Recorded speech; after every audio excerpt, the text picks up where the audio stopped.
Tôi sẽ viết lại toàn bộ câu chuyện với tên mới, chia thành 3 phần. Đây là phần 1. Michael Carter's shoulder hit the concrete floor of Amazon Fulfillment Center, SEA7, at exactly 5:47 a.m. The 80-pound pallet he'd been pushing, finally winning the battle gravity, had been waging for the last 6 hours. Pain exploded through his left side, sharp enough to cut through the exhaustion fogging his brain, but he forced himself upright before any of the supervisors noticed. $340 sat folded in his vest pocket. 2 weeks of wages reduced to cash because Emma's prescription didn't take credit cards at the discount pharmacy on Rainier Avenue. The pain didn't matter. The shift ending in 13 minutes mattered. Getting that money to Bartell Drugs before they opened at 7 mattered. The phone in his other pocket vibrated once, then again, then erupted into the ringtone he'd assigned to Seattle Children's Hospital. Michael felt his stomach drop through the floor beneath him as he fumbled the device out with hands that suddenly refused to cooperate properly.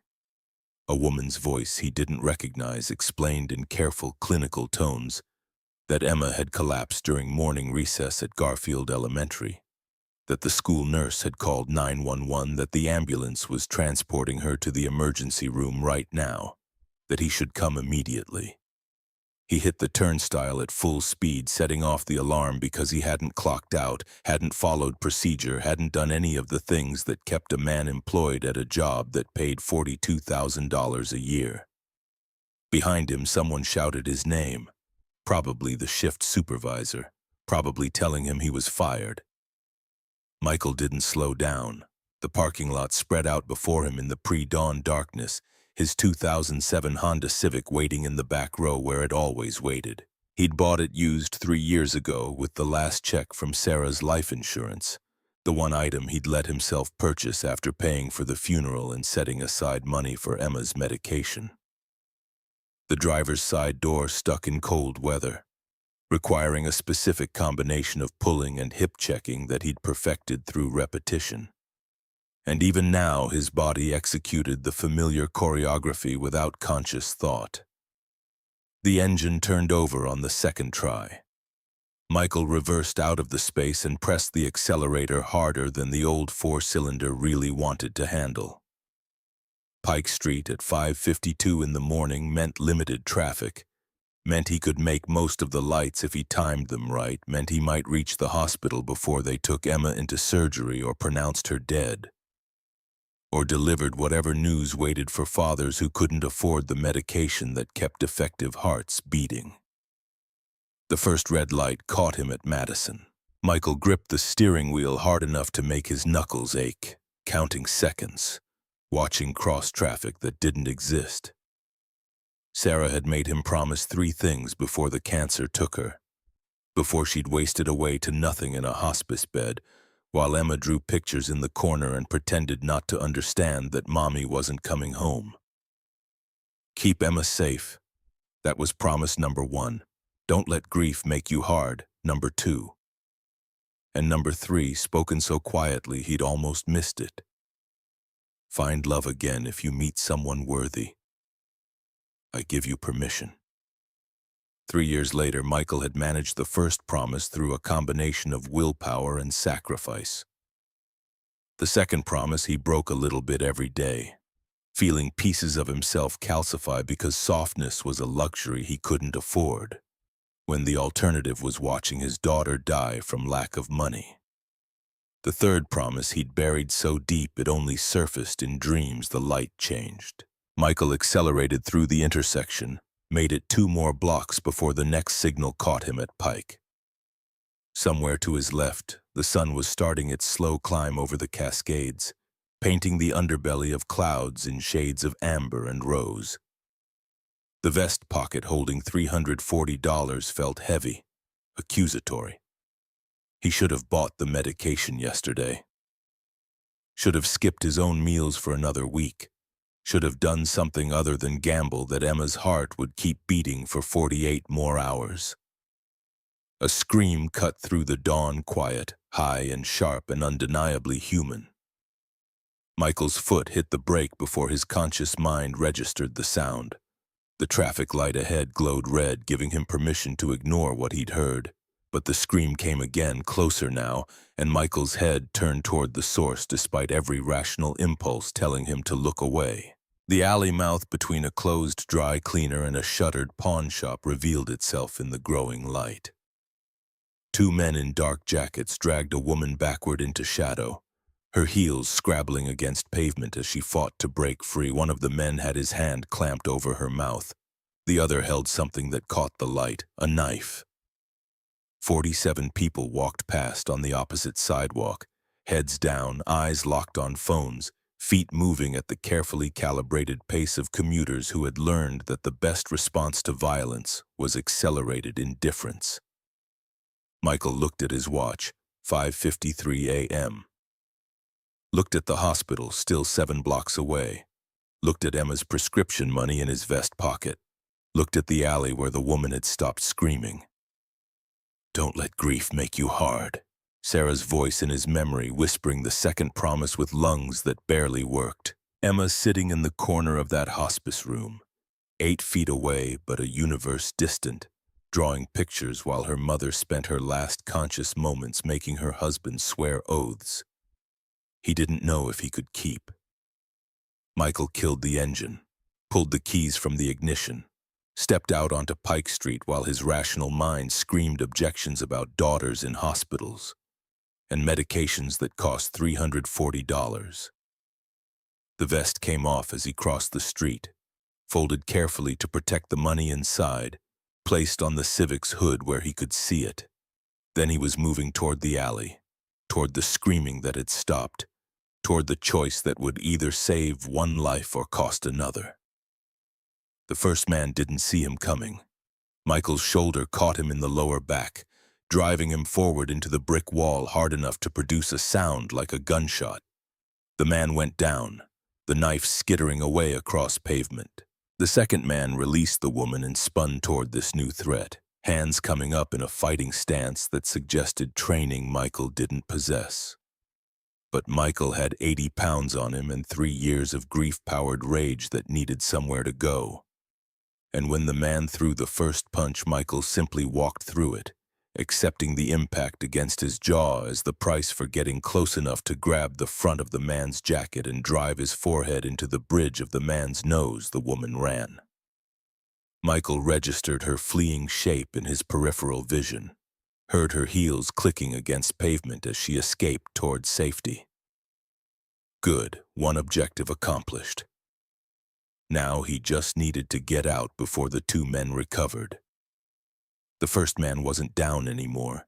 He'd found the knife again, was rising from the pavement with the blade held low and professional. Michael backed away, hands up, looking for anything he could use as a weapon. The alley offered garbage bags and broken bottles and nothing that would stop 6 inches of steel from finding vital organs. The blade came up fast, aimed at Michael's midsection. Michael twisted left, felt the point catch his vest, felt resistance as the fabric tore. He grabbed for the man's wrist, missed, caught jacket sleeve instead. They stumbled together deeper into the alley. The second man joined the fight, fists hammering into Michael's back, his kidneys, the base of his skull. The vest tore completely, falling away to hang from Michael's left arm. The knife came in again, and this time Michael didn't dodge fast enough. He felt the blade punch through the meat of his shoulder, felt it grind against bone, felt heat that turned to ice, that turned to numbness. Blood flowered across his white undershirt, spreading in a pattern that would have been beautiful if it hadn't belonged to him. But he didn't let go of the jacket. His right hand maintained its grip even as his left arm stopped responding to commands. The man with the knife pulled backward, trying to create distance. Michael went with him, accepting gravity's invitation to fall if falling meant buying enough time for the woman to get away. They hit the pavement together, Michael on bottom, taking the impact across his back and skull. Stars burst in his vision. The knife came up one more time, and Michael knew with absolute certainty that he'd miscalculated, that Emma would grow up without a father because her father had been stupid enough to think he could save strangers when he couldn't even save his own daughter. Then sirens cut through the dawn, close and getting closer. The pressure on Michael's chest disappeared as both men decided that whatever they'd planned wasn't worth staying to finish. Footsteps receded toward the alley's far end. Michael tried to push himself upright, made it to his elbows before his left arm buckled and deposited him back on the ground. The woman appeared above him, backlit by streetlights, so her face remained in shadow. She'd come back. Her voice reached him through the ringing in his ears, asking questions he couldn't quite parse, saying things about ambulances and holding pressure and staying awake. Michael tried to explain about Emma and the hospital and the $340, but his mouth wouldn't cooperate. The sirens resolved into squad cars, 2 of them blocking both ends of the alley. Officers approached with hands on weapons, shouting commands. The woman spoke for him, explaining about the attack, about Michael's intervention, about the 2 men who'd fled. Someone pressed something against Michael's shoulder, producing fresh agony that cleared his head enough to remember what mattered. Emma. He needed to get to Emma. Michael forced the words out through teeth he didn't remember clenching. Hospital. Daughter. Emergency. The woman nodded, said something to the nearest officer, then turned back to Michael with an expression he couldn't quite read. She told him her name was Lisa, that she worked in marketing, that she was calling her car service to take him to Swedish Medical Center. Michael tried to object, tried to explain that the Civic would be fine once he could stand. But Lisa was already making calls, speaking in the clipped tones of someone accustomed to having instructions followed without question. 2 minutes later, a black Mercedes sedan pulled to the curb. The vest lay forgotten in the alley. Michael lunged back toward it, ignoring the pain that lanced through his shoulder. $340. Emma's medication. He retrieved the vest, clutched it against his chest with his good arm, let himself be maneuvered into the Mercedes only after confirming the money remained secure. Lisa slid in beside him, gave the driver an address Michael recognized as Swedish Medical's emergency entrance. She pulled a scarf from her purse, silk, expensive, and pressed it against his shoulder without asking permission. The pressure hurt badly enough to make him gasp, but it slowed the bleeding. She asked questions. Was he okay? Did he need anything? Why had he stopped to help when 47 other people had kept walking? Michael tried to explain about promises made to dying wives and daughters who deserved fathers who stayed soft enough to care about strangers. But exhaustion was catching up to him now, making forming sentences feel like climbing mountains. So instead he asked about her, deflecting attention the way he'd learned to deflect concern whenever Mrs. Anderson brought casseroles. Lisa told him she'd been walking to an early meeting, that the 2 men had appeared from nowhere, that she'd honestly thought she was going to die in that alley until Michael had crashed into them like some kind of guardian angel. She said it lightly like a joke, but Michael heard the tremor underneath. The Mercedes turned onto Madison, heading east toward First Hill. Michael checked his watch, 6:15 a.m. 28 minutes since the hospital had called. 28 minutes that Emma had spent alone, possibly dying, definitely scared, while her father chose to save a stranger instead of keeping the first promise he'd made to Sarah. Lisa was still talking, filling the silence with words that Michael absorbed without processing. She mentioned something about reward money, about wanting to repay him for saving her life, about connections she had that could help with medical bills. Michael shook his head, the motion making his vision swim. He didn't save people for money. The Mercedes pulled up to the emergency entrance where an ambulance sat empty. Rear doors standing open. Lisa helped Michael out of the car, shouldering more of his weight than he wanted to accept, guiding him through automatic doors into the familiar chaos of a hospital emergency room at dawn. Michael approached the intake desk, already forming words to explain about Emma. But the nurse took one look at his blood-soaked shirt and was already calling for immediate assistance. Michael tried to object, tried to push past toward the pediatric wing where Emma would be. A familiar voice stopped him mid-protest. Dr. Jennifer Walsh emerged from one of the curtained bays, her expression shifting from professional concern to something like recognition as she registered Michael's face. She'd been in touch after Sarah died, calling every few months to check on Emma's heart condition, offering advice about specialists and procedures. Doctor. Walsh looked at Michael, then at Lisa, then back at Michael with an expression that suggested she was calculating variables he couldn't see. She opened her mouth to say something, probably to greet Lisa by name, but Lisa's hand tightened on Michael's good arm in a grip that communicated urgent warning. Dr. Walsh's mouth closed. She nodded once, then turned her attention fully to Michael's shoulder.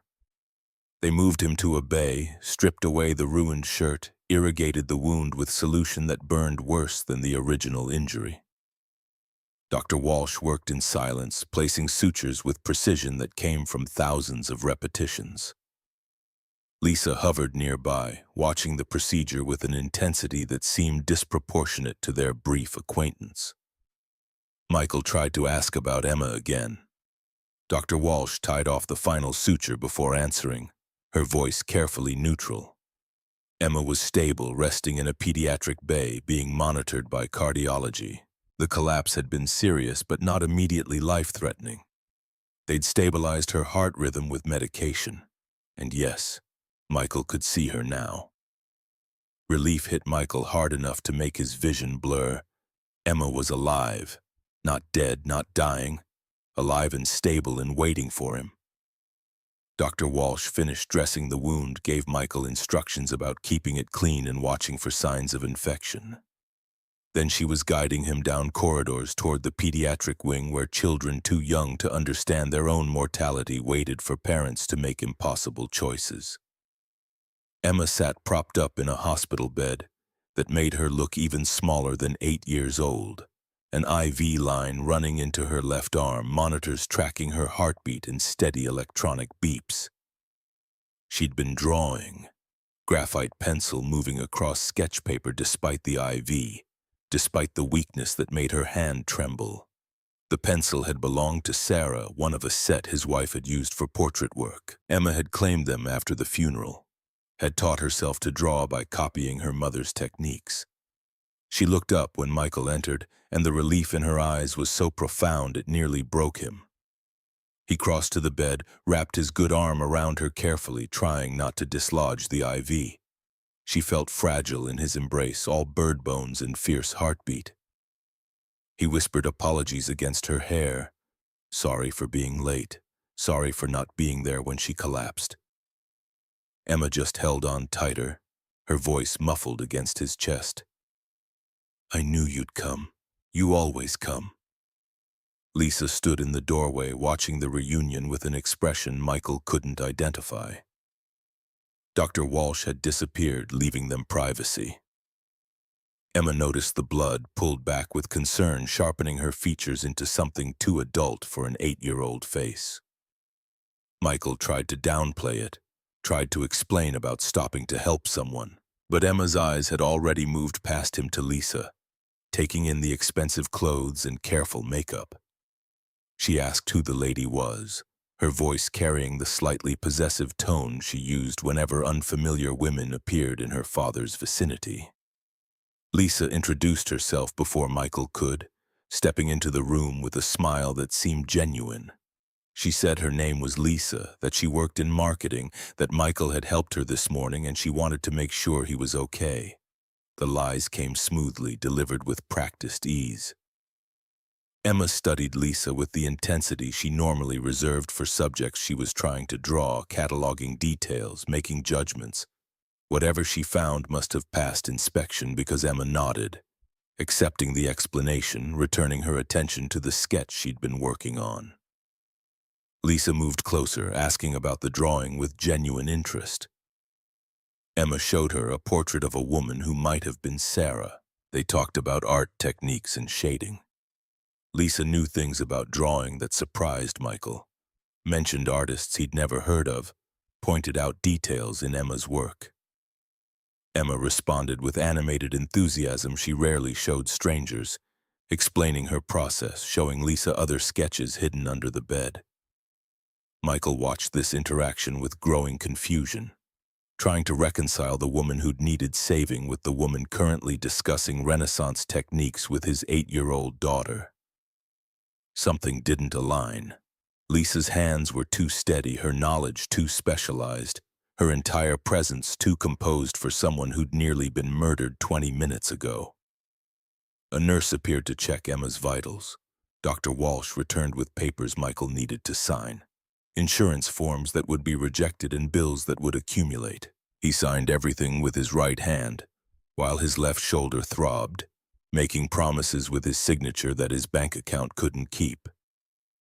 Lisa excused herself, saying something about needing to make calls. She left a business card on the bedside table, simple white cardstock with a phone number but no name. Michael pocketed it without looking. The tests showed Emma's heart was deteriorating faster than anyone had predicted. They needed surgery, a complete repair of the septal defect, replacement of damaged valves. Cost $180,000, timeline 4 months maximum before Emma's heart gave out completely. Dr. Walsh delivered this information in the careful monotone doctors used when the news was catastrophic. Michael didn't break down, couldn't afford to, not in front of Emma. He asked about payment plans, about financial assistance, about clinical trials. Dr. Walsh had answers for everything, all of them variations on "we'll try our best, but you should prepare yourself for the possibility that we can't save her without money you don't have." Emma went back to her drawing, pretending not to listen, pretending the conversation wasn't about her death scheduled for sometime in the next 16 weeks. The pencil moved across paper in confident strokes, creating something beautiful while the adults discussed failure in careful euphemisms. Keep Emma safe. That was the first promise, the one that mattered more than his pride or his self-sufficiency. $180,000 stood between his daughter and the grave. Dr. Walsh left to consult with the cardiologist. Michael and Emma sat in sterile quiet, listening to monitors beep. Emma showed him the finished portrait, Sarah smiling the way she'd smiled before cancer had stolen her ability to smile. He asked Emma where she'd learned to capture light like that. Emma said, "Mom taught me." Her voice matter-of-fact, like having a dead mother instruct you through inherited muscle memory, was natural. She said Mom came in dreams sometimes, showed her techniques. She said Mom promised everything would be okay, that Dad would figure it out. Michael didn't believe in ghosts or dreams, but he believed Emma believed, and that belief gave his daughter comfort his empty reassurances never could. So he nodded, agreed that Sarah was watching over them. The phone in Michael's pocket vibrated with a notification. He pulled it out, expecting a message from Amazon confirming his termination. Instead, he found a text from an unknown number. "This is Lisa. I know you said no to the reward money, but please let me help with Emma's medical bills. No one should have to choose between pride and their child's life." The message included a phone number. He deleted the text without responding, pocketed the phone, returned his attention to Emma, who'd started a new drawing, this one of 3 figures holding hands, a man and a woman and a child. The morning stretched toward afternoon. Nurses came and went. Dr. Walsh returned with more papers, more signatures required. Emma's heart continued beating, the monitors translating life into electronic pulses, buying time Michael didn't know how to use. At some point, Lisa came back, bringing food Michael didn't remember asking for.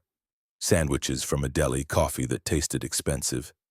She sat with them while Emma ate, not pushing conversation, just existing in the space. Emma asked her questions about work and drawing and whether Lisa had ever been to the Space Needle. Lisa answered everything with patience that seemed genuine, showed Emma pictures on her phone, promised to take Emma there someday if Michael said it was okay. Michael should have objected, should have established boundaries, But Emma was smiling for the first time since collapsing, and Lisa wasn't treating his daughter like a charity case or anything other than a person worth knowing.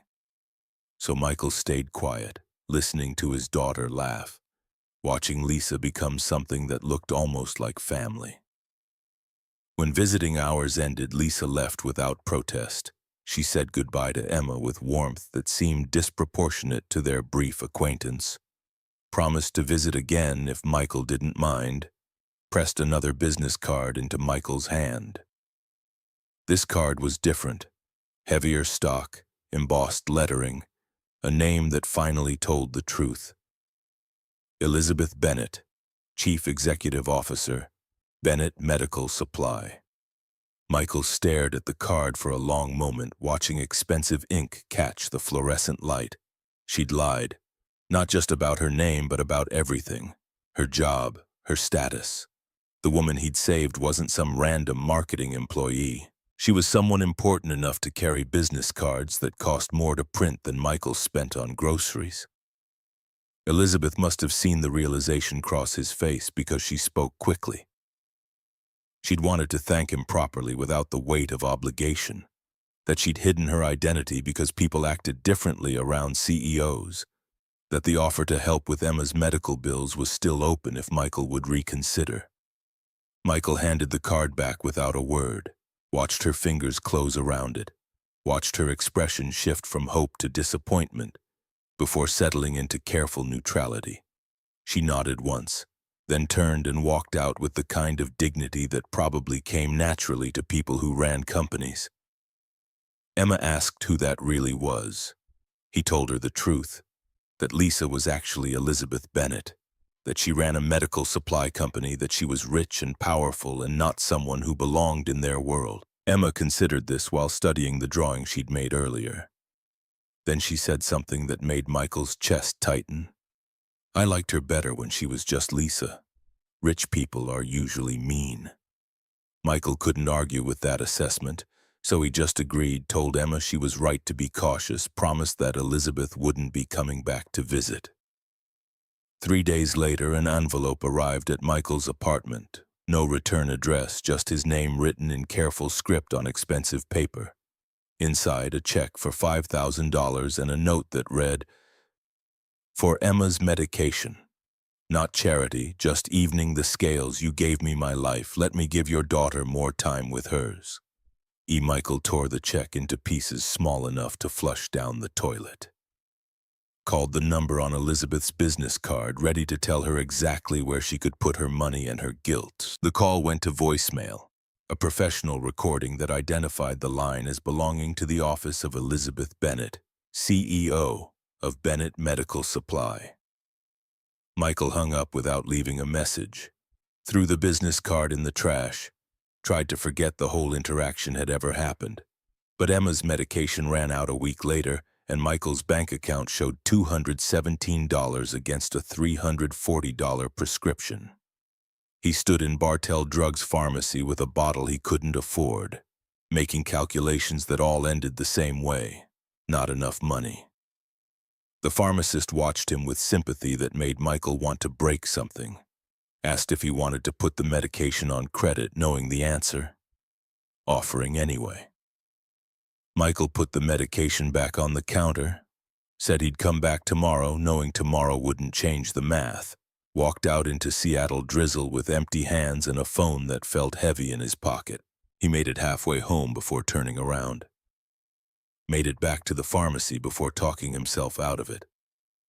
Stood in the rain trying to decide which promise mattered more, the one about keeping Emma safe or the one he'd made to himself about never accepting handouts.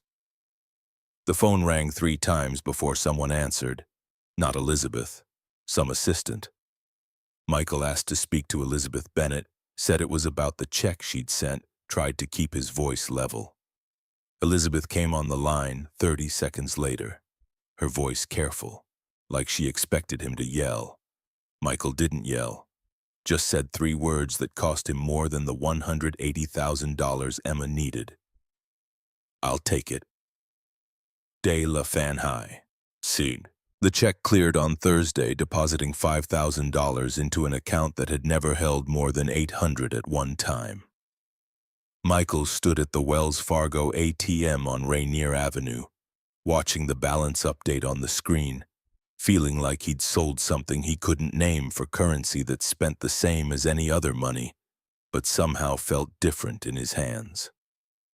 The pharmacist at Bartell Drugs didn't ask questions when Michael returned with cash for Emma's medication. Just counted out pills into an orange bottle and wished him a good day, like this transaction was identical to every other transaction. Elizabeth called that evening while Michael was heating leftover spaghetti that Emma wouldn't eat because the medication made everything taste like metal. Her voice came through the phone speaker with careful neutrality. She wanted to meet tomorrow if Michael had time, wanted to discuss something that might help with Emma's situation beyond just the medication money. Michael almost said no, almost ended the call and blocked the number. But Emma was getting thinner despite the medication, sleeping 16 hours a day instead of 12, drawing fewer pictures because holding the pencil required energy her failing heart couldn't spare. So Michael said yes, agreed to meet at a coffee shop in Capitol Hill on his lunch break from the warehouse job he no longer had. The coffee shop Elizabeth chose occupied a converted brownstone on Broadway, the kind of place that charged $7 for drinks in cups without lids. Michael arrived 15 minutes early, spent 10 of those minutes sitting in his car rehearsing the speech he'd prepared about accepting the medication money but refusing anything else. He walked through the door at exactly noon carrying those prepared words like armor.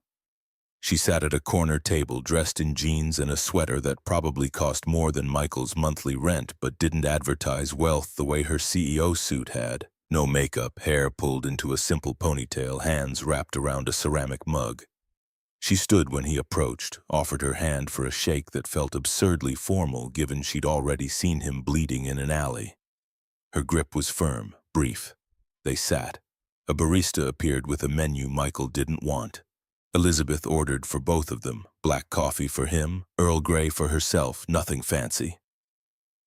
The barista disappeared. Elizabeth folded her hands on the table and began speaking in a voice stripped of the polish Michael had heard on her office voicemail. She told him about the 4 pregnancies, the 4 losses, the 6 years of trying to create life while her body systematically rejected every attempt. Week 8, week 12, week 16, week 18. An ascending timeline of hope followed by devastation. The last loss had been Grace, the daughter who'd made it furthest, who'd died inside Elizabeth while Elizabeth sat in a board meeting discussing quarterly projections. She'd finished the meeting before driving herself to the hospital, maintaining composure through the procedure, returning to work 3 days later because what else was there to do when grief had no outlet? Michael listened without interrupting, recognizing the shape of this confession even if the details differed from his own experience with loss. Elizabeth wasn't asking for sympathy. She was explaining the context that made saving Emma's life something more than charity, something closer to desperate need.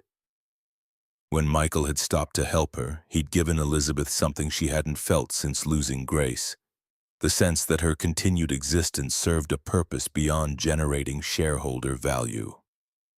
The coffee arrived. Michael wrapped his hands around the cup, buying time to formulate a response. But Elizabeth kept talking, moving from past losses to the offer she'd brought him here to make. She wanted to help with Emma's surgery, not as charity but as exchange. In return for the $180,000 Michael couldn't provide, Elizabeth asked only to be allowed in Emma's life, to experience some shadow of motherhood through proximity to a child who wasn't hers, but who might accept her presence anyway. The request landed in Michael's chest like a punch. Elizabeth wasn't offering a loan or a donation. She was asking to buy her way into his family, to trade her wealth for access to the one thing her money couldn't manufacture, a child who might love her. Michael's first instinct was refusal, immediate and absolute. Emma wasn't for sale, wasn't some commodity to be exchanged for surgery funding. But refusing meant watching Emma die, meant breaking the first promise to Sarah. He opened his mouth to say no anyway. The words stuck in his throat, trapped behind the image of Emma growing thinner and weaker. Elizabeth must have seen the refusal forming because she spoke quickly, clarifying terms.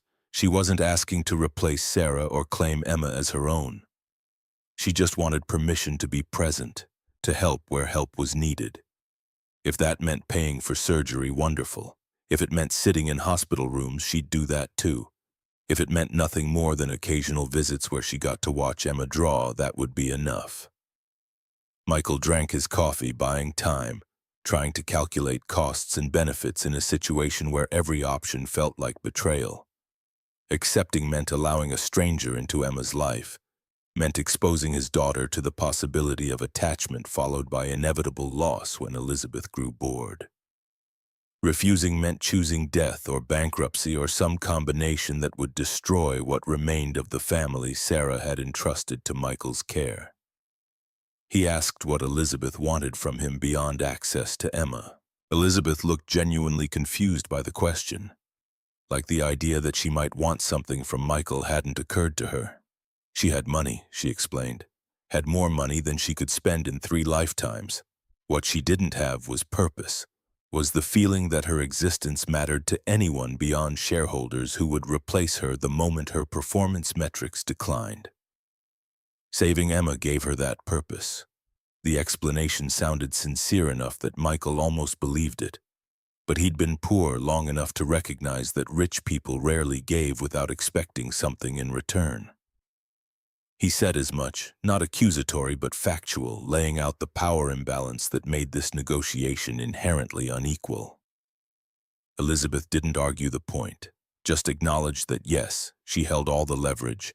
Yes, Michael had no real choice if he wanted to save Emma. Yes, the situation was fundamentally unfair. Then she asked what would make him feel better about accepting help he desperately needed from someone who desperately wanted to give it. Michael didn't have an answer, so instead he asked about Elizabeth's company, deflecting towards safer territory. Bennett Medical Supply, she explained, manufactured and distributed equipment to hospitals across the western United States. Ventilators, monitors, surgical tools. She'd built the business from nothing after her divorce, pouring grief from her first miscarriage into something productive. The company now employed 3,000 people, generated $2.8 billion in annual revenue. Michael listened while watching Elizabeth's hands move in small gestures that suggested nervous energy, despite the confident delivery. She was scared, he realized. Scared he'd refuse, scared she'd fail to convince him. Scared of returning to the purposeless existence where success meant nothing beyond numbers on quarterly reports. He found himself asking about her marriage, about the ex-husband who'd left her to grieve 4 children alone. Elizabeth's expression tightened. The marriage had ended after the second miscarriage, she said. Her husband wanted to move on, to accept that biological children weren't possible and explore adoption or simply remaining childless. Elizabeth couldn't stop trying, couldn't accept that her body might be permanently broken, couldn't choose her marriage over the possibility of motherhood. So he'd left, remarried within a year, had 3 healthy children with his new wife while Elizabeth spent another 4 years and $200,000 proving her first husband had been right. The bitterness in her voice made Michael flinch, recognition flooding through him. He knew that bitterness, had tasted it himself every time he saw intact families at Emma's school. Grief did that, turned other people's happiness into personal attacks. They sat in silence for a while, coffee cooling in cups neither was drinking. Michael made his decision somewhere in that quiet, not because Elizabeth had convinced him with logic, but because Emma deserved to live and pride was a luxury Michael could no longer afford. He agreed to Elizabeth's terms. She could pay for the surgery in exchange for being allowed into Emma's life in whatever capacity Emma would accept. No contracts, no formal agreements, just trust that both parties would honor their unstated obligations.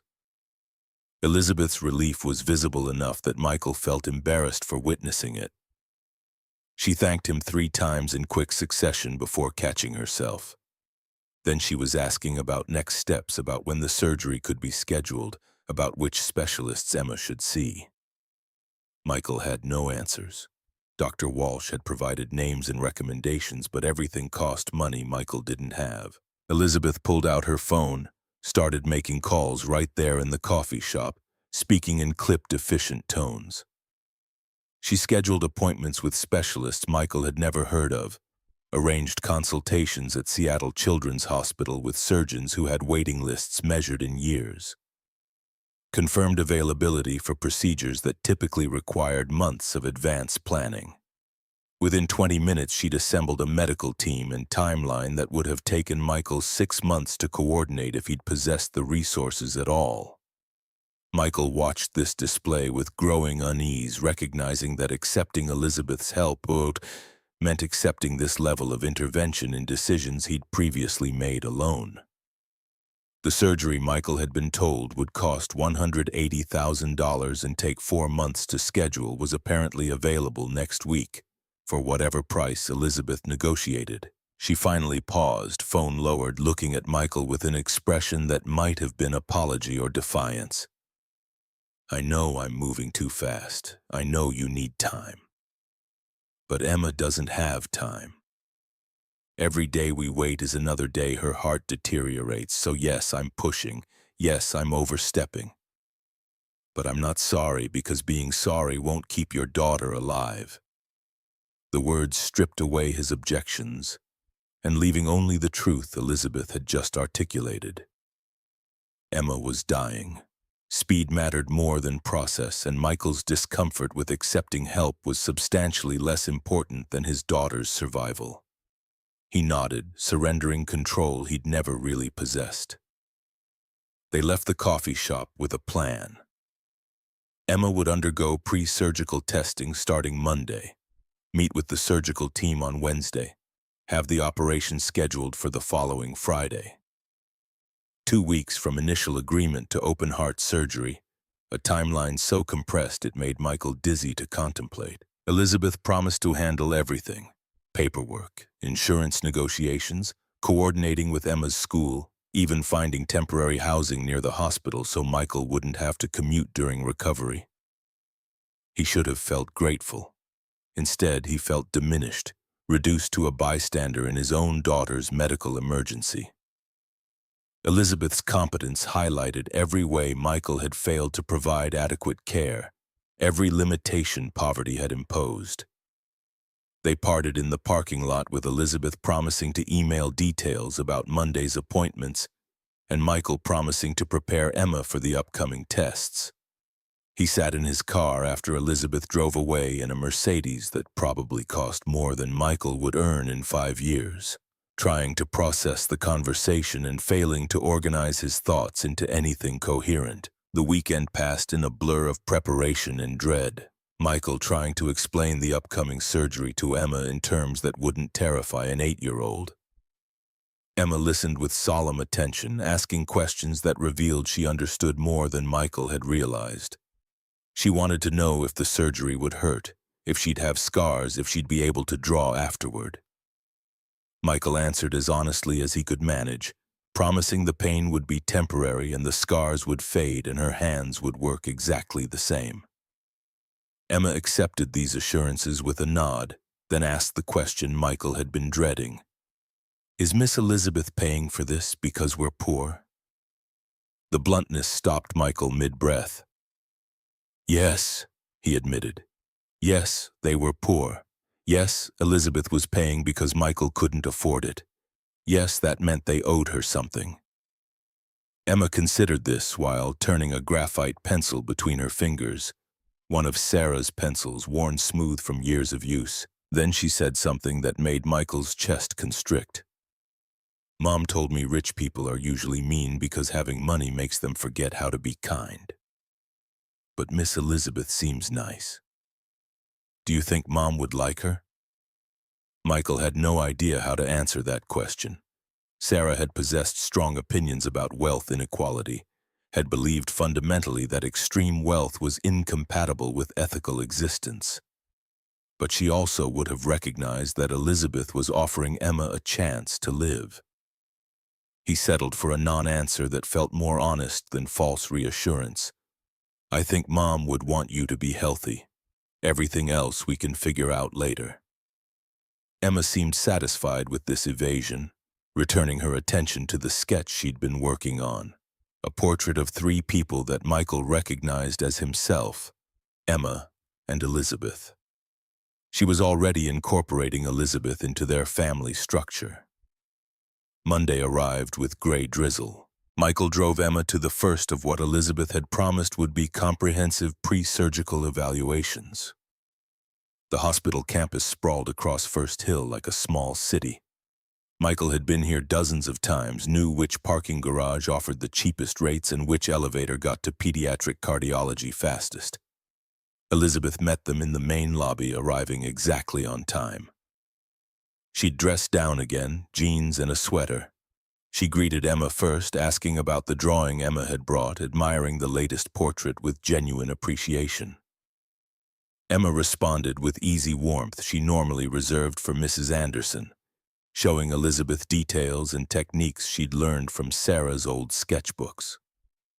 Michael watched this interaction from 2 steps away, simultaneously grateful Emma had accepted Elizabeth so readily and disturbed by how quickly his daughter had transferred trust to someone who remained essentially a stranger. Elizabeth caught his eye over Emma's head, her expression acknowledging his concern without directly addressing it.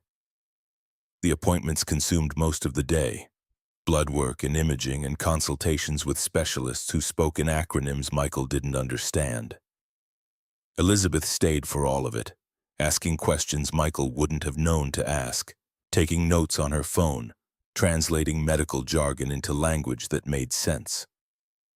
During a break between appointments while Emma was in radiology, Elizabeth asked Michael about his work situation with careful phrasing that suggested she already knew he'd been fired. Michael saw no point in lying, told her about the termination that had happened the same day he'd stopped to help her. Elizabeth's expression tightened, guilt flashing across her face. She started to apologize. He cut her off mid-sentence. "Don't.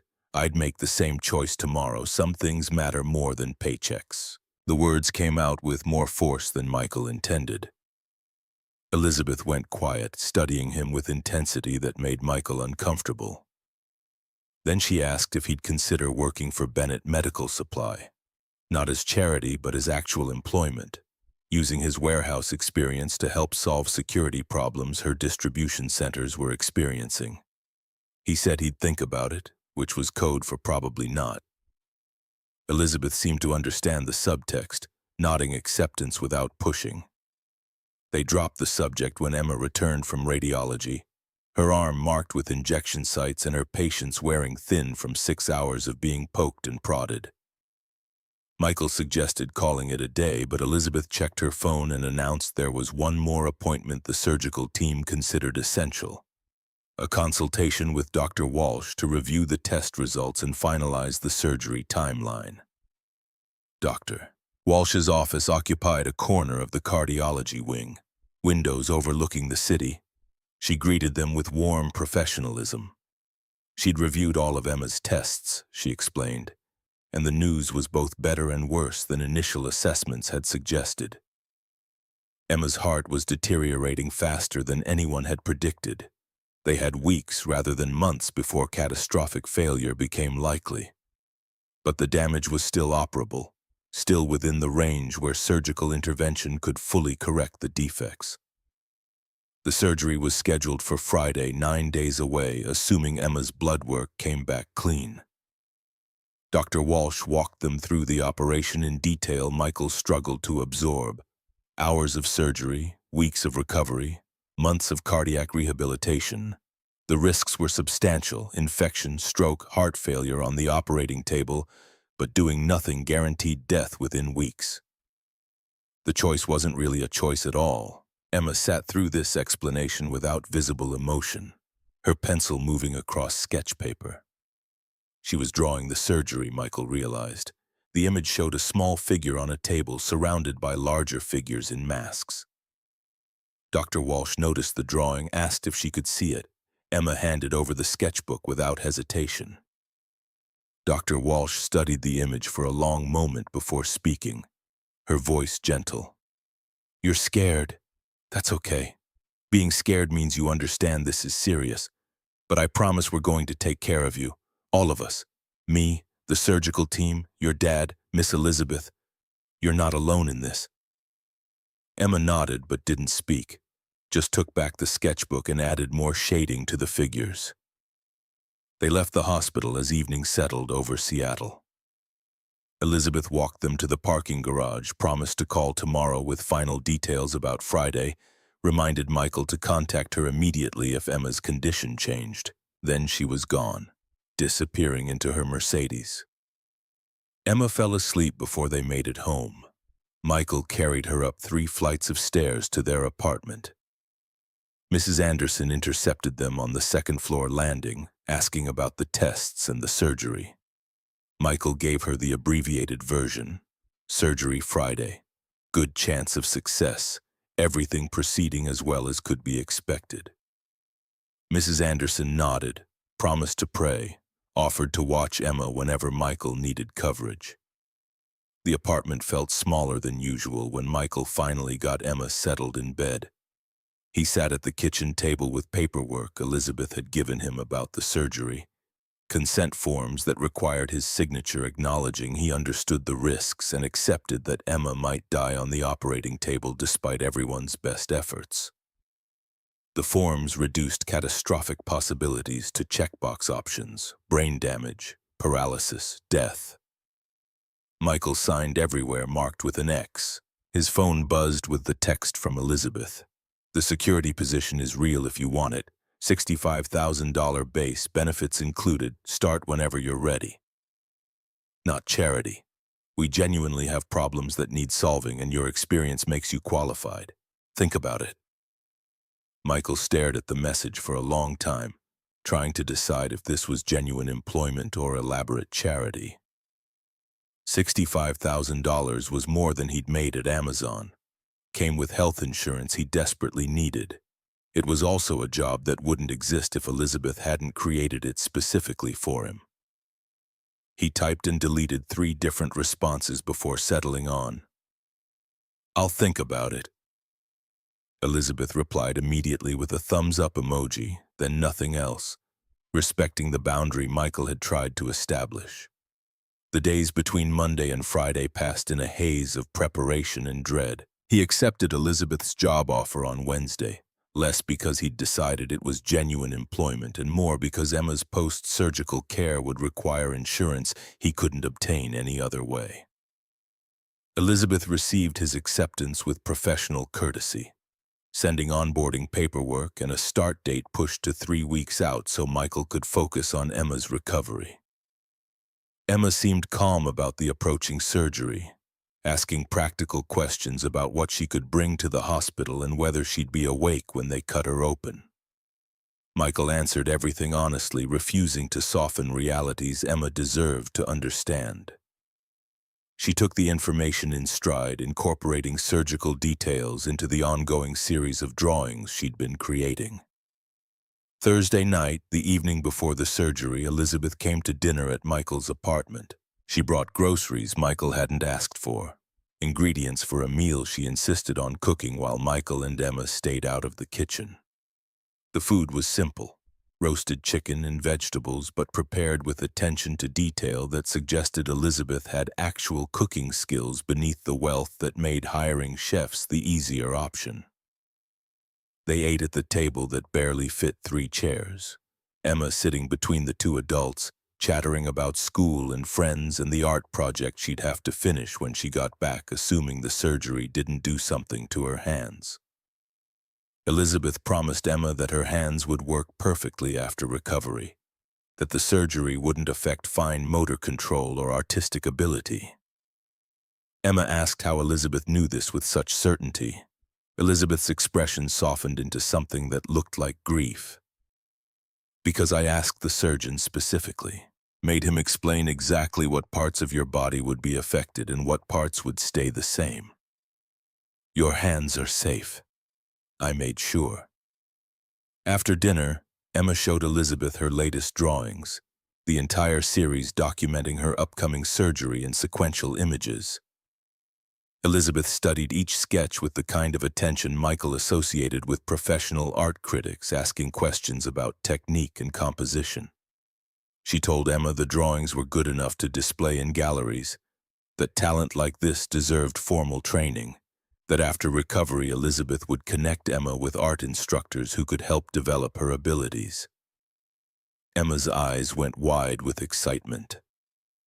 Michael immediately wanted to crush those hopes, because promises made to children should never involve opportunities that might disappear if circumstances changed. But Elizabeth caught his warning look and adjusted mid-sentence, clarifying that instruction would happen only if Emma wanted it, only if it felt right after recovery. Elizabeth left around 8, promising to meet them at the hospital at 6 a.m. Emma hugged her goodbye with enthusiasm that made Michael's stomach clench, already treating Elizabeth like family. He tried to warn Emma about becoming too attached, about remembering that Elizabeth had her own life and responsibilities that would eventually reclaim her attention. Emma just nodded like she understood while clearly not understanding at all. Michael put Emma to bed early, reading 3 chapters from a book about a girl who discovered she had magic powers that manifested through art. Emma fell asleep halfway through chapter 2. Michael sat beside her bed for a while after she drifted off, watching her breathe, counting heartbeats he could see in the pulse at her throat, trying to memorize this version of his daughter in case tomorrow transformed her or ended her entirely. He didn't sleep that night, just sat in the kitchen drinking coffee and reviewing consent forms and trying not to calculate probabilities. At 4 a.m., he gave up on pretending rest was possible, showered, dressed. Emma woke at 5 without needing to be called, already dressed, ready for whatever came next with brave acceptance. They arrived at Seattle Children's Hospital at 5:47 a.m., 13 minutes early. Elizabeth was waiting in the lobby despite the early hour, despite surely having responsibilities that mattered more. She looked tired in a way makeup couldn't quite conceal. She handed Emma a gift bag containing new sketchbooks and a set of graphite pencils that were obviously expensive, obviously chosen to replace the worn remnants of Sarah's collection. Emma accepted the gift with delight. Michael wanted to object while simultaneously being grateful someone had thought to provide his daughter with tools that brought her comfort. Elizabeth met his eyes over Emma's head, her expression asking permission retroactively. Michael nodded acceptance. The pre-surgical process consumed an hour of forms and vital signs and final consultations. Emma handled it all with remarkable composure, answering questions directed at her, demonstrating understanding that surprised the medical staff. Elizabeth stayed close but unobtrusive, supporting without controlling. At 7 a.m., they moved Emma to the pre-op area. An anesthesiologist appeared to explain what would happen when they put Emma under. Emma listened carefully, asked if she would dream, seemed satisfied when told she'd sleep too deeply for dreams to form. Then the surgeon arrived, Dr. Rebecca Morrison, 40-something, with hands that moved with unconscious precision. She introduced herself to Emma before addressing the adults. She explained what would happen in more detail than Michael could fully process, talking about incisions and bypasses and repairs that would take 6 hours if everything went smoothly. At 7:47 a.m., they wheeled Emma toward operating room 3 while Michael signed final consent forms and tried to remember how to breathe through the crushing certainty that he'd just sent the most important person in his life into a situation he couldn't control or protect her from. Elizabeth's hand found his without asking permission, squeezing once. They waited in a family room designed for exactly this purpose. Elizabeth stayed despite having a company to run and meetings to attend. She answered emails on her phone, made quiet calls to subordinates, maintained her business empire while simultaneously being present. Michael couldn't sit still, couldn't focus on magazines or television. He paced circuits between windows and the door where someone would eventually appear with news. Elizabeth let him pace, didn't try to comfort or reassure or offer platitudes. They existed in parallel silences. Hours crawled past. 9 a.m. became 11, became 1 p.m. with no updates beyond scheduled notifications that the surgery was proceeding as expected.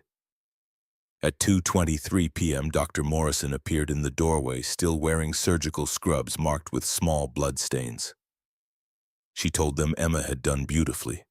The repair had been successful. All major risks had been avoided.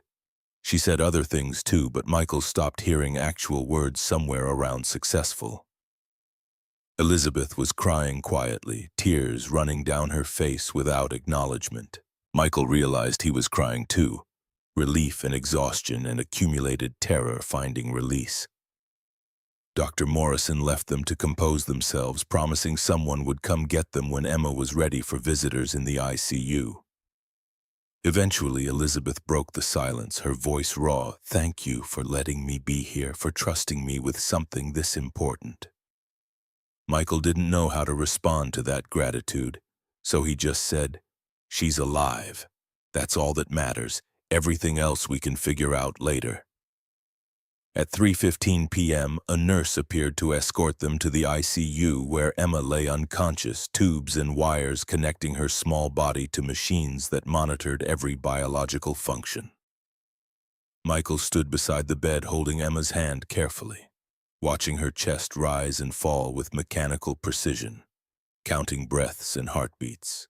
Elizabeth stood on the opposite side of the bed, her hand resting lightly on Emma's arm in a gesture that claimed connection without demanding exclusivity. They maintained that vigil through the evening as Emma's unconsciousness gradually lightened toward something that might eventually become wakefulness. At 8:47 p.m., exactly 13 hours after Emma had disappeared into surgery, her eyes opened halfway and found Michael immediately. She tried to speak but couldn't around the breathing tube, managing only a small sound that communicated awareness. Michael leaned close, whispered that she'd done great, that the surgery was over, that she was safe. Emma's eyes drifted to Elizabeth, recognition flickering before exhaustion pulled her back under. But before she slipped away, she did something that made Michael's chest tighten. She turned her hand palm up in Elizabeth's direction. Elizabeth accepted by closing her fingers gently around Emma's in a gesture that looked almost like family. "Đây là phần ba, phần cuối." Emma spent 11 days in the ICU before doctors cleared her for transfer to a standard recovery room. 11 days of Michael sleeping in a chair that reclined exactly 43 degrees and waking every time a monitor beeped.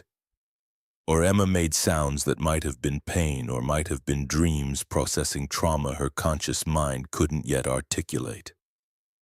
Elizabeth appeared every morning at 7 and stayed until visiting hours ended at 9 p.m., managing her company through phone calls made in stairwells and emails sent from the family lounge, maintaining presence that Michael initially resented and eventually stopped noticing because consistency transformed novelty into routine. The transfer to recovery came on a Tuesday morning. Emma finally strong enough to breathe without supplemental oxygen, her repaired heart maintaining rhythm without chemical assistance, her chest incision healing in a line of surgical staples that would leave a scar she'd carry forever. The new room had windows overlooking the city instead of walls designed for maximum efficiency during medical emergencies. Emma could sit up without triggering alarms, could eat solid food, could hold pencils Elizabeth kept replacing whenever the graphite wore down to unusable nubs. She drew obsessively during recovery, filling the sketchbooks Elizabeth had given her with images that documented everything her 8-year-old perception could capture. Nurses who smiled too much, machines that beeped at irregular intervals, the view from her window showing a Seattle she'd never seen from this angle. She drew Michael sleeping in the chair with his mouth open, captured Elizabeth reading emails with an expression that suggested displeasure, created portraits of Dr. Morrison and Dr. Walsh and every medical professional who'd participated in keeping her alive. Elizabeth commissioned a proper display for the sketches, bringing frames and hanging wire and mounting the best pieces on the walls of Emma's room despite hospital regulations that technically prohibited patient decoration. Nurses pretended not to notice this violation, charmed by Emma's talent or intimidated by Elizabeth's presence, or simply unwilling to enforce rules that served no purpose beyond bureaucratic consistency. The room transformed from sterile medical space into something resembling a gallery, making the unbearable slightly more bearable through the alchemy of creation. Michael started at Bennett Medical Supply 2 weeks after Emma's surgery, beginning employment at a company his daughter's heart surgeon indirectly kept in business through equipment purchases. The security position Elizabeth had created existed in that ambiguous space between legitimate need and elaborate charity. Distribution centers genuinely experienced theft. Michael genuinely possessed relevant experience, but the timing and salary suggested Elizabeth had shaped the role specifically to accommodate circumstances. The work proved surprisingly demanding, requiring Michael to audit security protocols across 6 facilities scattered between Seattle and Portland, identifying vulnerabilities that employees with more tenure had learned to ignore.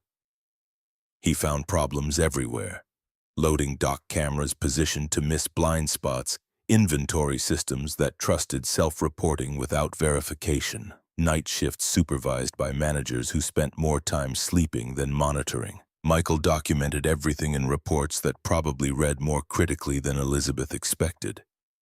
But incompetent security served nobody's interests, and Michael refused to accept a paycheck for pretending problems didn't exist. Elizabeth read his first report during a site visit to the Tacoma Distribution Center, her expression shifting from professional interest to something resembling surprise. She looked at him over the tablet. "You don't pull punches. That's refreshing. Most people I employ spend more energy telling me what they think I want to hear than identifying what actually needs fixing." Michael shrugged, uncomfortable with praise. "You're paying me to find problems. Seems dishonest to pretend they don't exist just because acknowledging them creates work." She implemented every recommendation from his first report, authorized the budget for security upgrades without hesitation, fired the managers whose negligence had cost her company thousands. Word spread quickly through Bennett Medical Supply that the new security consultant had the CEO's ear and the authority to make changes. Michael became simultaneously respected and resented, valued for competence while being suspected of leveraging personal connections to advance faster than merit alone would justify. The suspicions weren't entirely wrong.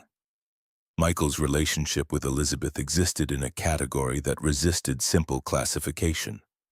Not friendship because friendship implied equality they didn't possess. Not romance because neither had expressed interest. Not family despite Emma's increasingly visible attachment.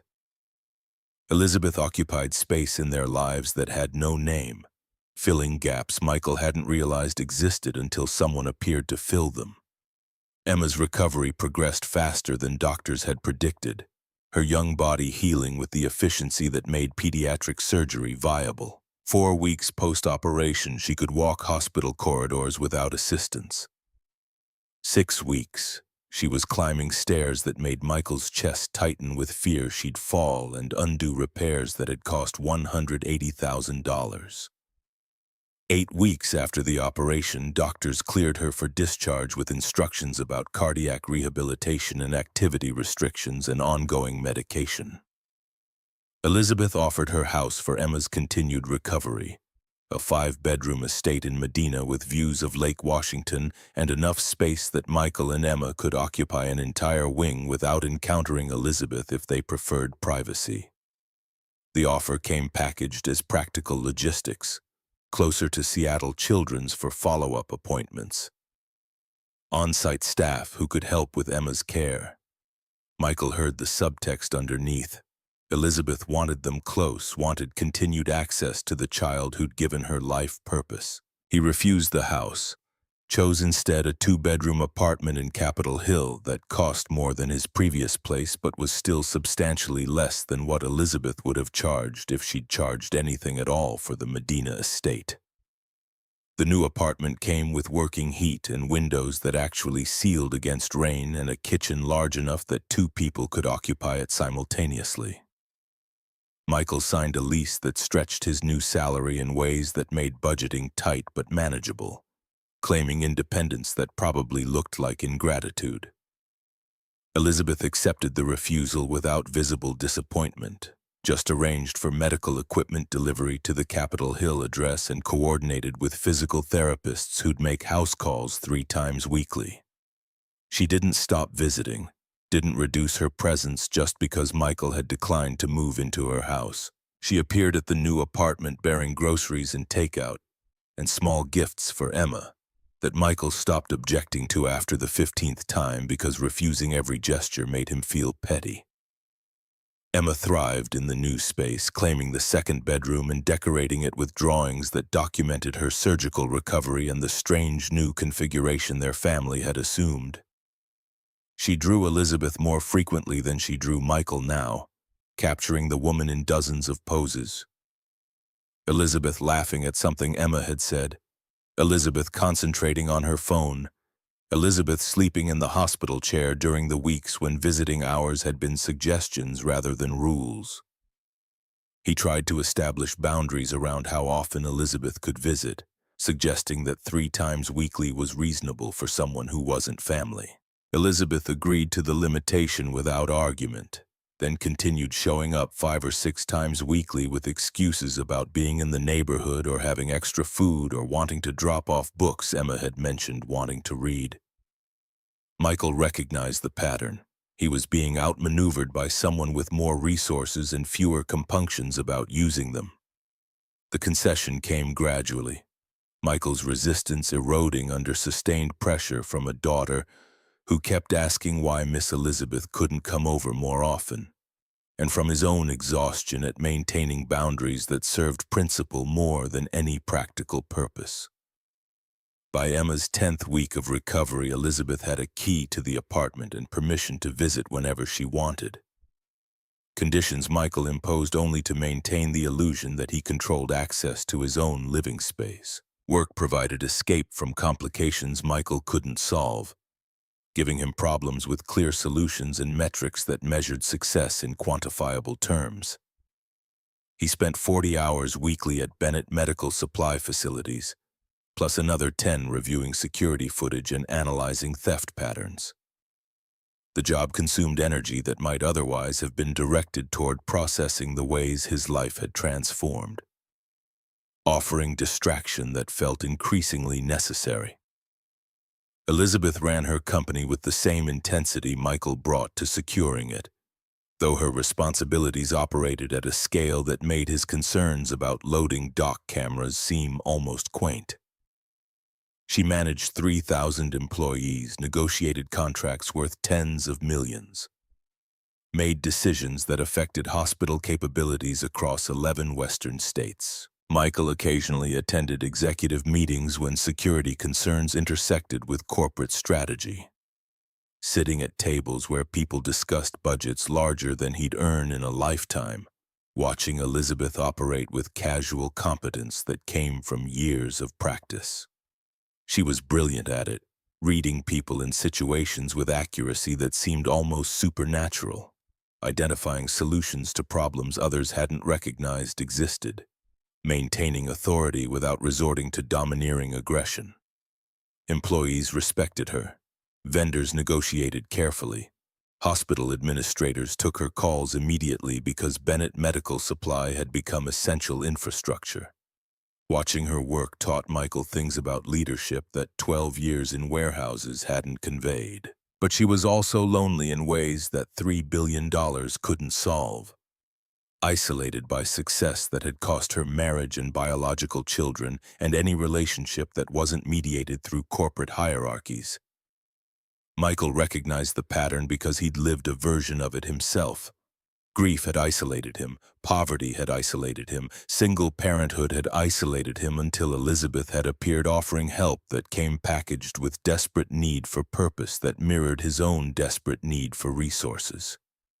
They'd found each other through mutual desperation, had constructed an arrangement that benefited both parties even if the benefits weren't equivalent. 3 months into Emma's recovery, Elizabeth started talking about the future with specificity that suggested she'd been planning this conversation for weeks. They should consider formalizing their arrangement, she suggested one evening while the three of them ate dinner. Emma needed stability, needed to know that the people she'd come to depend on weren't going to disappear when the immediate crisis passed. Elizabeth could help provide that stability, not through money alone, but through presence, through commitment, through being someone Emma could count on. The proposal arrived dressed in practical language, but Michael heard the emotional plea. Elizabeth wanted to be part of their family permanently, wanted legal or social recognition that she belonged beyond temporary arrangement. She was asking for something Michael didn't know how to give, didn't know if he wanted to give, didn't know if Sarah would have approved. He deflected with logistics questions about what formalization would mean legally. Elizabeth met his deflection with specifics. She could establish a trust for Emma's ongoing medical care, and future education could be named as Emma's godparent or guardian if something happened to Michael, could have visitation rights formalized so that Emma's access to her wasn't subject to Michael's moods or changing circumstances. Emma listened to this conversation with focused attention that suggested she understood the stakes, even if the legal vocabulary exceeded her comprehension. When Elizabeth finished and Michael had run out of deflecting questions, Emma spoke with blunt honesty. "I want Miss Elizabeth to stay. I don't care about trusts or guards or whatever the grown-up words are. I just don't want her to go away like Mom did. Can we make her stay?" The question landed like a physical blow, exposing the fear Emma had been carrying. Everyone Emma loved eventually left. Michael had no answer that would satisfy an 8-year-old's need for certainty. No way to promise that Elizabeth would stay without ceding control over his family's composition. He looked at Elizabeth, trying to read whether this was manipulation or genuine commitment. Elizabeth met his gaze without flinching. "I'm not going anywhere unless you make me leave. I know you're scared of depending on me, scared I'll get bored or find someone else or decide this was a mistake. I'm scared too. Scared you'll decide I'm overstepping, scared Emma will realize I'm not her real mother and reject me, scared I'm building my entire emotional foundation on a relationship that exists because your daughter almost died. But fear doesn't change the fact that I love her, that I love both of you, that this feels more like family than anything I've experienced in the 6 years since I accepted my body would never give me biological children." The declaration arrived without preamble or qualification. Just raw honesty about emotions Michael had suspected, but Elizabeth had never explicitly stated. She loved them, not hypothetically or conditionally, but actually presently, in ways that demanded response Michael wasn't prepared to give. He'd spent 3 years protecting himself from exactly this kind of vulnerability, building walls around the space Sarah's death had created. Elizabeth was asking him to dismantle those walls, to accept that love was possible after loss. Emma was watching him with expectation written across her face, waiting for Michael to decide whether the family she'd already accepted in her heart could become official.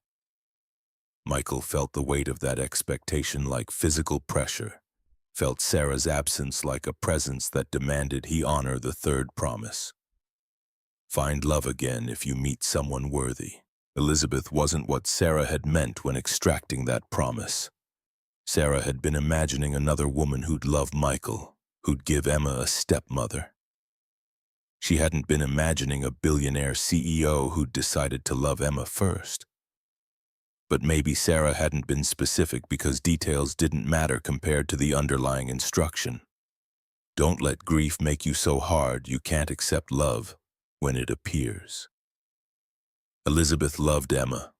That much was undeniable from months of showing up and staying present and caring about a child who wasn't hers.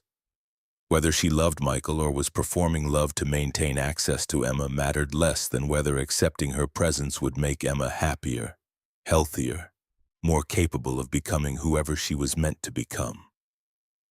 Michael made his decision somewhere in the silence that followed Elizabeth's confession, chose surrender over continued resistance because the alternative was teaching Emma that walls were more important than people. He didn't have words adequate to match Elizabeth's declaration, didn't know how to articulate feelings that remained tangled and complicated. So instead he just said, "Okay, you can stay. We'll figure out the legal stuff later. For now, just stay." Emma's relief was immediate and visible, tension draining from her small frame. Elizabeth's eyes went bright with what might have been tears, except she didn't let them fall. She nodded acceptance, didn't push for elaboration or clarification. Just accepted what he'd offered and let the moment settle. The apartment felt different after that conversation, walls expanding to accommodate 3 people instead of 2. Elizabeth started keeping clothes in the second bathroom, toiletries that accumulated despite her having a house 10 minutes away. Her presence transformed from visit to residence, evenings bleeding into mornings when she'd fall asleep on the couch and wake to make breakfast. The transition happened gradually enough that Michael couldn't identify when Elizabeth stopped being a guest and became something else.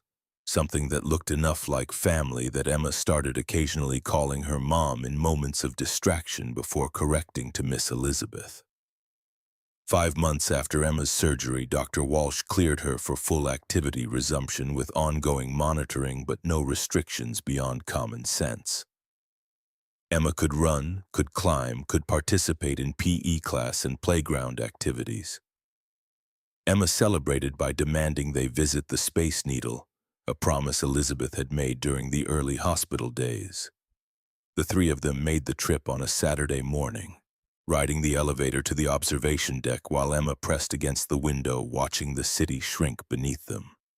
She sketched the view from multiple angles, filling pages with attempted captures of perspective that challenged her developing skills. Elizabeth stood beside her, offering suggestions about vanishing points and horizon lines, explaining concepts from art classes she'd taken before business school had redirected her trajectory. Michael watched them together, dark head and lighter head bent over sketchbook, hands pointing at the same architectural features, voices overlapping in the way family voices overlapped. They looked like mother and daughter despite sharing no genetic material, looked like people who belonged together. The observation struck Michael with unexpected force, recognition that Emma had gained something through her surgery beyond a functioning heart. She'd gained a mother figure who'd chosen her deliberately. Elizabeth loved Emma in ways that weren't diminished by lack of genetic connection. That choice meant something Michael was only beginning to understand, something about how family got created through commitment rather than just inherited through blood. 6 months after the surgery, Michael found courage to ask Elizabeth what she actually wanted from this arrangement beyond access to Emma. They were alone in his apartment, Emma asleep in the bedroom. Elizabeth considered the question with careful thought she brought to complex business problems. What she wanted, she finally explained, was to stop living in the provisional space where everything depended on Michael's continued tolerance. She wanted to know if there was a future where she belonged, not just because Emma needed her, but because Michael wanted her, where her role wasn't contingent on being useful but recognized as valuable in ways that went beyond money and resources. She was asking if Michael could ever love her the way she'd come to love him.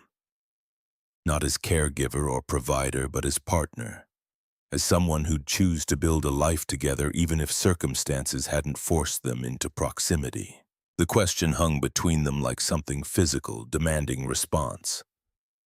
Michael wasn't sure he could give honestly because his feelings had become too tangled to separate Elizabeth, who saved Emma, from Elizabeth, who showed up every day, from Elizabeth, who made him feel less alone. He didn't know if what he felt was love or gratitude or just exhausted relief that someone competent had arrived to help carry burdens. He told her as much, admitted he couldn't confidently distinguish between emotions that all seemed to produce the same outcome. He wanted her present, wanted her involved, wanted to stop questioning whether her commitment was sustainable when she'd already proven it through months of consistency. Elizabeth accepted this ambiguous answer with grace, not pushing for more certainty than Michael could provide, just acknowledging that uncertainty was honest and honesty mattered more than false promises. They could keep moving forward in the provisional space they currently occupied, she suggested. Could let their relationship develop without forcing it to become something either had to define before they were ready. Michael agreed to those terms, relieved Elizabeth wasn't demanding declarations he couldn't make.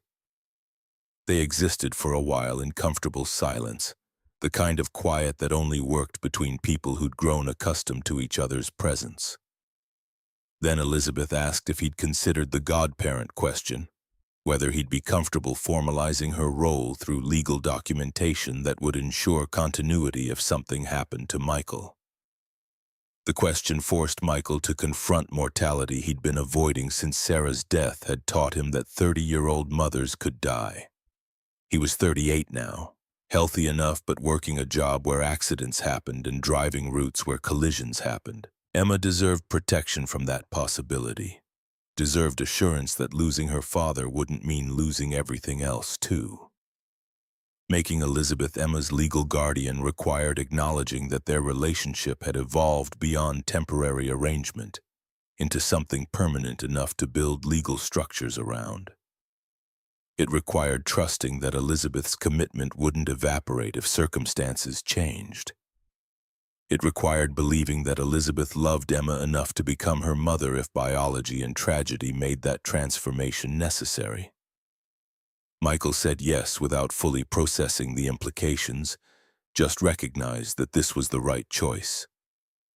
Elizabeth accepted his agreement calmly, promised to arrange the legal paperwork, didn't make a production of the moment even though it represented a threshold they'd just crossed. The paperwork arrived 2 weeks later, dense legal documents that reduced emotional complexity to standardized clauses about custody and decision-making authority. He signed everywhere marked with sticky arrows, watched Elizabeth sign as well, filed copies in the fireproof box where he kept Emma's birth certificate. The signatures made official what had already been true. Elizabeth had become Emma's second mother, chosen rather than biological, earning her place through action rather than inheriting it through reproduction. Emma knew nothing about the guardianship papers, was simply told that Miss Elizabeth would be listed as someone who could make decisions about her welfare if emergencies happened and Michael wasn't available. She accepted this information with a nod, unbothered by legalities that mattered enormously to adults. 7 months post-surgery, Emma returned to Garfield Elementary with medical clearances that allowed full participation. She'd missed most of 2nd grade, had been homeschooled through a combination of hospital tutors and Elizabeth's willingness to teach subjects she remembered from decades past. The return came with anxieties about falling behind peers or being marked as different because of the surgical scar visible above her collar. Elizabeth solved this problem with characteristic directness, showing Emma her own scars from the 4 procedures that had followed her miscarriages. Surgical interventions that had left marks Elizabeth usually concealed but now revealed to demonstrate that everyone carried evidence of trauma survived. The gesture was intimate in ways that made Michael uncomfortable witnessing it. But Emma responded with visible relief, touching Elizabeth's scars and then her own, understanding that marks didn't mean broken, just meant you'd fought battles that required medical intervention. School went better than Michael had feared. Emma integrating back into routines with the resilience children demonstrated when adults didn't make transitions more dramatic than necessary. Her artistic talent earned immediate recognition from teachers who'd never encountered an 8-year-old with her technical skill, leading to recommendations for accelerated art programs that Elizabeth immediately offered to fund. Michael accepted this offer with less resistance than he'd have shown months earlier, recognizing that refusing support when it genuinely benefited Emma served Michael's pride more than his daughter's interests. The art classes transformed Emma's already impressive abilities into something approaching professional competence. Private instruction from teachers who'd spent careers studying technique Emma absorbed with hungry enthusiasm. She produced work that belonged in galleries rather than elementary school hallways. Elizabeth had prints made of Emma's best pieces, framed and hung them throughout the apartment they now all effectively shared. 8 months after the surgery, Michael and Elizabeth attended Emma's school art show, where her work occupied a full wall of the gymnasium. Parents and teachers crowded around Emma's display, commenting on skill that exceeded expectations, asking questions about training and influence. Emma fielded these questions with poise that reminded Michael of Sarah, the same confidence tempered by awareness that talent alone didn't guarantee success. Elizabeth stood beside Emma during the exhibition, answering questions about her role with carefully vague explanations that satisfied curiosity without revealing full complexity. Michael watched them together, saw how naturally Elizabeth had assumed the maternal position, how easily Emma accepted that assumption. They looked like family. They were family, Michael acknowledged. The show ended with promises from gallery owners that Emma should contact them when she had pieces ready for commercial display. Elizabeth accepted the cards with gracious professionalism, made no commitments beyond promising to consider opportunities when Emma was older. Driving home afterward, Emma asleep in the back seat, exhausted from hours of social performance, Michael asked Elizabeth what she'd told people when they'd asked about her relationship to Emma. Elizabeth's answer came quiet. I told them I was her mother, because that's what I am, even if biology and paperwork tell different stories. Michael could have objected, could have insisted that mother was a title Sarah had earned and Elizabeth was something else. Instead, he just nodded, accepting the claim because fighting it served no purpose beyond protecting a boundary that had already been crossed months ago. That night, after Emma had been tucked into bed and Elizabeth had retreated to the second bedroom that had become hers, Michael sat alone, considering the shape his life had taken since stopping to help a stranger 8 months prior. He'd lost a job, gained a better one. He'd accepted charity he'd sworn never to take, discovered it wasn't charity when offered by someone who needed to give as desperately as Michael had needed to receive. He'd watched his daughter nearly die and then recover and then thrive. He'd built a family from pieces that shouldn't have fit together but had anyway. Sarah's voice in his memory softer now than in the first year after her death. Find love again if you meet someone worthy. I give you permission. Michael had been interpreting that instruction narrowly, assuming Sarah meant romantic love specifically. But maybe Sarah had meant something broader. Any love that made life more bearable, any connection that helped him honor the promise to keep Emma safe without destroying himself through isolation. Elizabeth offered that kind of love, had been offering it for months while Michael resisted accepting what was already obviously true. He loved her. Not the same way he'd loved Sarah, not with the intensity of first love that hadn't yet learned about mortality. But he loved her anyway, in ways that felt more sustainable precisely because they acknowledged that nothing was permanent, and commitment mattered more when you chose it despite uncertainty. Michael made a decision in that midnight quiet, chose to stop resisting what had already become inevitable. Tomorrow he'd tell Elizabeth what he'd realized tonight, would acknowledge that she'd become essential to his life and Emma's life in ways that went beyond gratitude. He'd risk vulnerability that terrified him, would choose connection over isolation. He'd honor Sarah's third promise by accepting that Elizabeth was someone worthy of love, someone who'd earned the right to be part of their family through 8 months of showing up. The decision settled over him like relief, permission to stop fighting what he actually wanted. Elizabeth was still alive, was here now, had proven through consistent action that her commitment wasn't contingent on convenient circumstances. That was enough. It had to be enough, because the alternative was teaching Emma that walls were more important than people and safety mattered more than joy. Michael stood, checked on Emma one final time, found her sleeping peacefully, found the graphite pencil still clutched in her hand, found evidence of healing that made every compromise and concession worth whatever it had cost him to accept help. Then he walked down the hall to the second bedroom where Elizabeth slept, knocked quietly, waited for her sleepy voice to grant permission to enter. She sat up when he came in, concern crossing her face, obviously worried something had happened with Emma. Michael sat on the edge of the bed, tried to find words adequate to explain what he'd realized, settled for simple honesty. I love you, not just because you saved Emma, because you stayed after saving her, because you keep showing up even when it's hard, because you love my daughter like she's yours.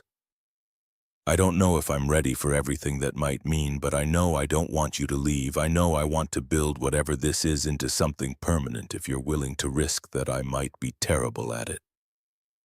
Elizabeth's eyes went bright with tears she didn't try to hide, reaching for Michael's hand and holding it like she was afraid he might disappear. I'm willing to risk it. I'm willing to risk everything because you and Emma have become my family in ways that matter more than biology or conventional structures. We'll figure out what it means together. No rush, no pressure, just commitment to showing up and staying present even when it's difficult. Michael leaned forward, kissed her for the first time with intention rather than accident, tasted salt from tears that belonged to both of them. Felt something unlock in his chest that had been sealed since Sarah's death. This was different from what he'd had with Sarah. Less certain, more complicated, built on foundations that included trauma and grief and desperate need that made sustainability questionable. But it was real, was present, was something he'd chosen rather than something circumstance had forced him to accept. That choice mattered. Transformed obligation into commitment and necessity into desire. They sat together in the quiet that followed, hands linked, futures uncertain but present moments sufficient in ways that made uncertainty bearable. Through the wall they could hear Emma's soft breathing, evidence of life sustained through medical intervention and Elizabeth's willingness to love someone else's child, and Michael's capacity to accept help when accepting it meant abandoning pride that had become more burden than protection. They'd become a family through crisis. Were choosing to remain a family through commitment. Were building something that might last if they could navigate the complications. Tomorrow would bring its own challenges, logistics to arrange, feelings to articulate, structures to formalize. But tonight, in the apartment they shared and the life they were building together, Michael allowed himself to believe that Sarah's third promise had been kept, that love was possible after loss, that family could be chosen as well as inherited. Elizabeth had proven worthy through 8 months of showing up.